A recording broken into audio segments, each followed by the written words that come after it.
This week on Cruise In. 19 years old, it was brand new. I bought it from Pontiac.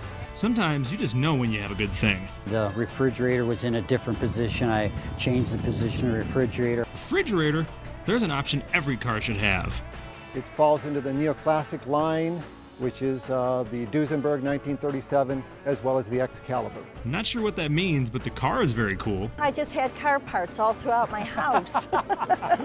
Yep, sounds like a home-done frame off to me. Plus, the trick is never just to set the body on the frame and bolt it down right away. The Buckeye guys add body to frame the right way. When I was younger, I always thought I'd like a Mustang in that. I always liked the 65 Fastback. A friend of mine had one. Wait a minute, that's not a Mustang. Cruise In from Brentwood Healthcare's third annual Cruise In from Sagamore Hills, Ohio starts right now.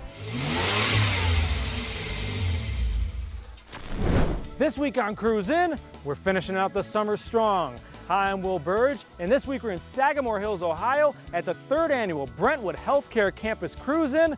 There's great food, there's great music, and there's tons of great rides, so let's get started. All right, Dan, what are you standing in front of here? My 62 Pontiac Catalina Convertible. And how long have you had this? 55 years. So wait a second. If I'm doing my math correctly, you got this around the time this car was made, right? Yeah, 19 years old. It was brand new. I bought it from Pontiac. So you're the first owner of this? First owner. It's all original except the paint and the motor. And what attracted you to this car when you were 19, besides the fact that this was probably cool and all the girls liked it? All our friends were buying new cars, and I decided to buy a Pontiac 4-speed. So you've had this a long time. What are some of the memories? What are some of the things you've done in this car? The first thing I did was a close friend that I grew up with got married young. We used the car for his wedding. Then I met my wife. She was 3 years younger than me, and we went to the same school. And I took her to the prom in the car. Then 4 or 5 years later, we got married and had the car in the wedding. I really didn't drive it in the winter or anything, so it never rusted. So you haven't had to do much else to it besides paint, huh? Paint, yeah, that's all original. Bumpers and the top is original. Wow. And so someone came up and said that'll be worth a lot in the future. Did you ask them for any lottery numbers or anything too? Because they pegged that one, huh? No, not really. Just one of those things that a lot of people remember the car. And the kids were on the bus, and they were probably teenagers, or yeah, probably teenagers. I was working then. And they'd stop the school bus. They wouldn't get on the bus. They said, wait a minute, we're waiting for somebody. And they wait till I come up the street with the car. And I says, you gotta be kidding me. He was telling me that at a car show, and I says, that's pretty neat, you know. My wife learned to drive on the car. Really? That was amazing. She was 19, 18, somewhere around there when I started going with her. And it was the 4-speed and that. She learned how to park the car. Wow. That was amazing. So about starting on the hard end of the spectrum and going back, huh? Then she took her father for the test. But to drive this thing, I said, I don't know how she did it. I can still remember it. It showed her how to park the car, and she drove it. She hasn't drove it since, you know, but that was amazing. Well, people always remembered the car. Now they're going to remember you, too. You got a little spotlight for yourself today, so that's That'll good. be good. Yeah. Thank you so much for showing it to us. We appreciate you. You're welcome. Thank you. All right, Herb, this is a little different than what we usually have on the show. What do you stand in front of here? 1978 Chevy van. And how long have you had it? I bought it new in 1978. Wow, so you're the original owner. I'm the original owner. And it rolled right off the lot looking like this, huh? Kind of. I bought it a customized van, customized by Rodco, Vermont. I added the grill, turned the rear tail lights, installed the flares, put new wheels and tires on, put the ladder on the back, added the sunroof, put the tire on the carrier on the back of the van. So I did a lot of work after I got it too. What attracted you to this originally? I liked the color, I really liked the blue, and I liked the scene that was on the side, so that's what attracted me to it. And you customized a lot of the inside as well. Was it just matching it up with what was on the outside, basically? Yeah, I bought some of the same materials from Rodco, Vermont, so I rearranged the inside. The refrigerator was in a different position. I changed the position of the refrigerator. I added all the wood.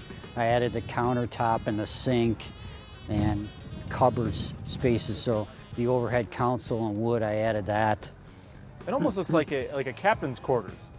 Yeah, I wanted to keep the sea scene kind of going on the inside too, so I did kind of want the wood and the appearance of the sea. And have you ever entertained any guests inside there?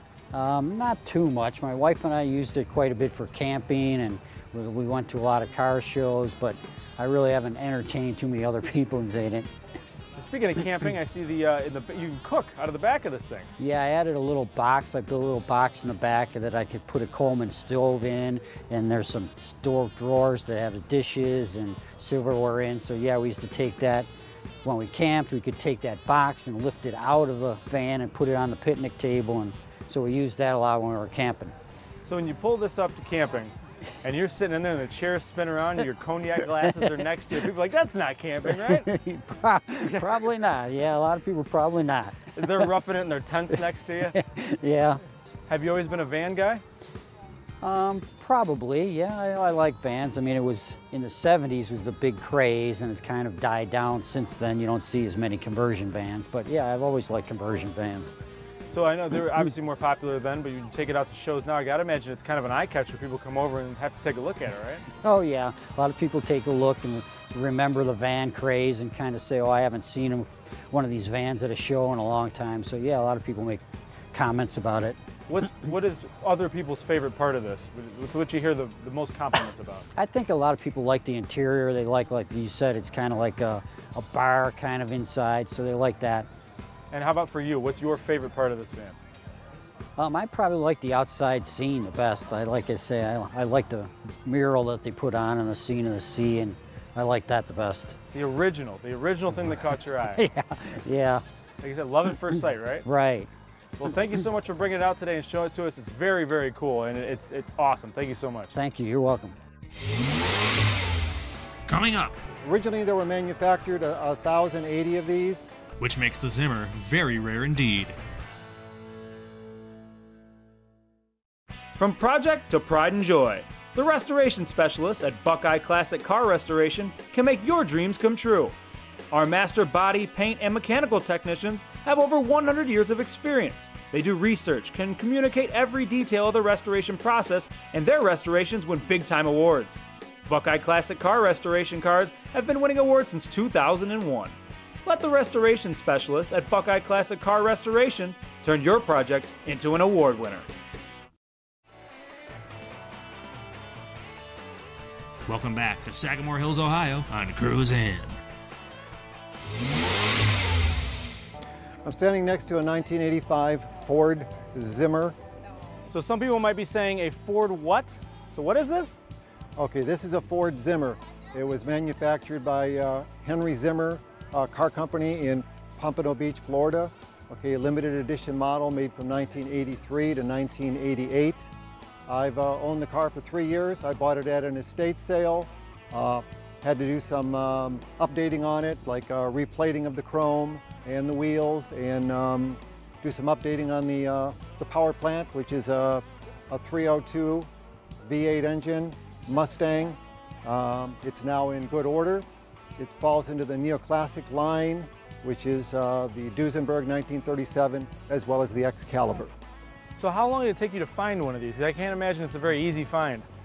I've looked on eBay and a variety of different car sites for many years.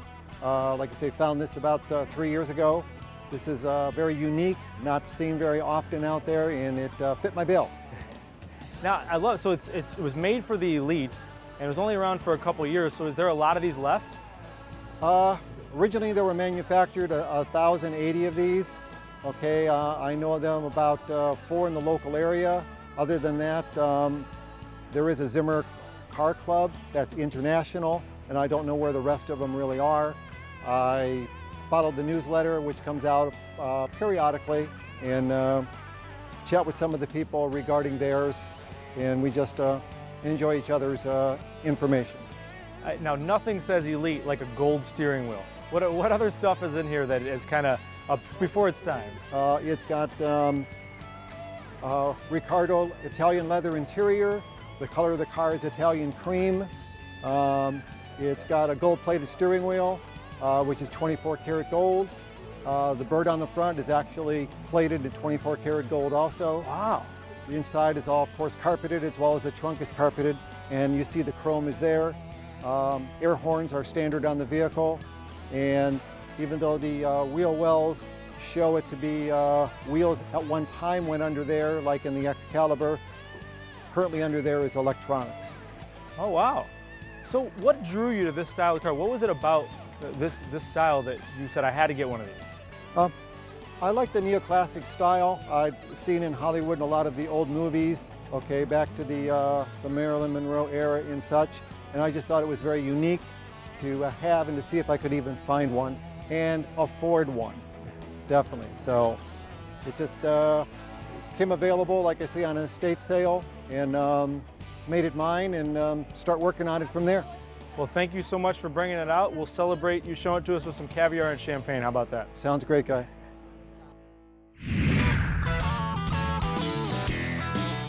All right, Mark and Donna, what is this beautiful ride you're standing in front of? It's a 1963 Chevrolet Impala, and it's red and white, original color combination. Car I have had for 41 years. My wife's parents bought it brand new in 1963, and I always told her father, I says, someday I'm going to own that car. And he always laughed about it, and then one day he told me, he says, take a ride. So we took a ride, we went to Southgate, to the title bureau, and he says, happy birthday. Wow. All right, so let's get down to it. Who did you like first, the car or her? I liked her first, but she didn't like me at first. Yeah. You know, that was junior high. And then when high school came along, she changed her mind. Oh, okay, so what was it? Was it the fact that he was stalking your car out, or was it something else? No, he was a nice guy. Oh, okay. He was a real nice guy. So how did you feel when he gifted the car over? Excited, Yeah? excited, yeah. Keep it in the family. Yeah. So what are your memories of this car from when you were young? well, we went on a vacation when we first got it, and then I also took my driving test in this car. Really? Yes, yes. Just think there's people doing it in like Priuses now, and you got to do your driving test in this car. Yeah, and it was scary because it was a massive snowstorm, and I passed it. And she had a parallel park the car. It wasn't maneuverability back then. Yeah, it's true, yeah. And this is like an army tank. So what was it about this car that you knew you wanted this from the very beginning? Well, her father never drove the car in the wintertime. He took the bus back and forth to work. And when he would take vacation in the summer, he would spend 2 weeks waxing the car, cleaning the car, and then putting it back in the garage. So it was immaculate. Yes. Yep. And what have you had to do anything to it since you guys got it? 20 years ago, I decided to do off-the-frame restorations, and I started from the ground up. It was a 2-year project. And this is the finished look from 20 years ago. How cool was that for you to see that restoration happen to a car that you'd known for so long? It was okay, except Was it scary? Well, no, I just had car parts all throughout my house. I mean, in my house. Yeah. We actually took over the dining room with the car parts. Hey, but you know what? The finished product was worth it, right? Yes, yes, it is. Original interior, did you redo that as well? The interior is not original. The original interior was a bench seat. I changed it over to bucket seats with the console. But it was original automatic and original 283. Other than that, just the tires and wheels were different. Everything else is the same. Well, I'll tell you what, we appreciate you bringing it out and telling us the story. It's a great story. It's an even better car. Thank you guys so much for showing us today. Well, I thank you very much. I appreciate that. Coming up. Shims are an integral part of getting your body tub here to fit squarely on your frame. The Buckeye guys line it up next.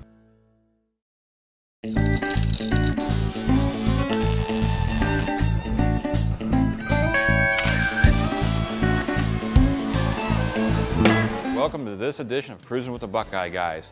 Today, again, we have this 1968 Dennis Carpenter reproduction Bronco shell in front of us.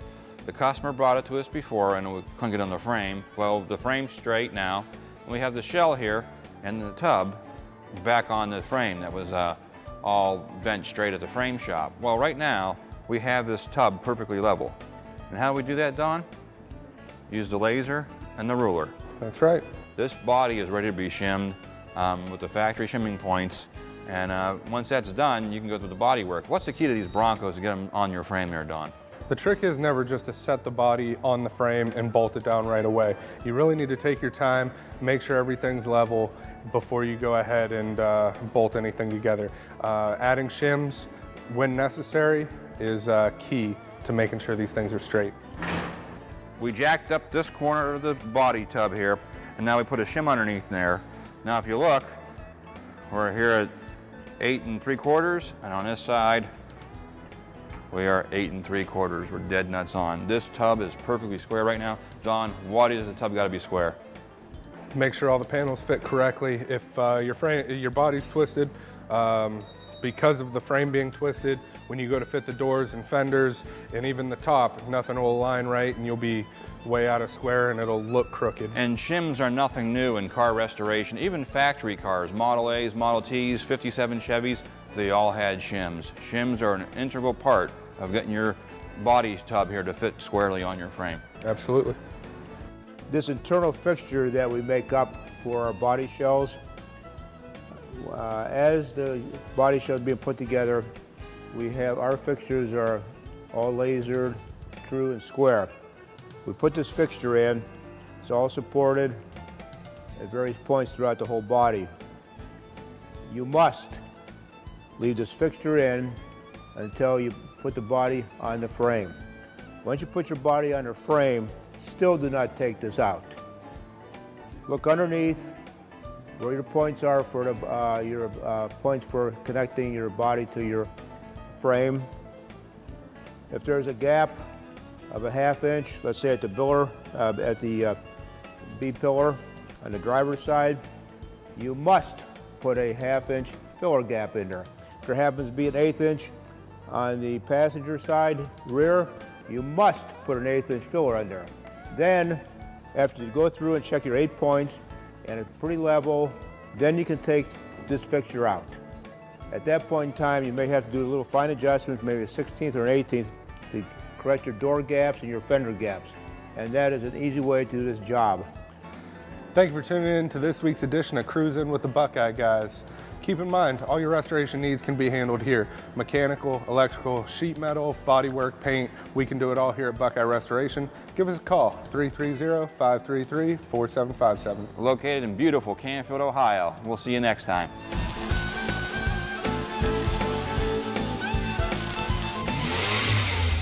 Coming up. He built a lean-to on the side of his building to keep it out of the sun and rain. I would have done the same thing. Next.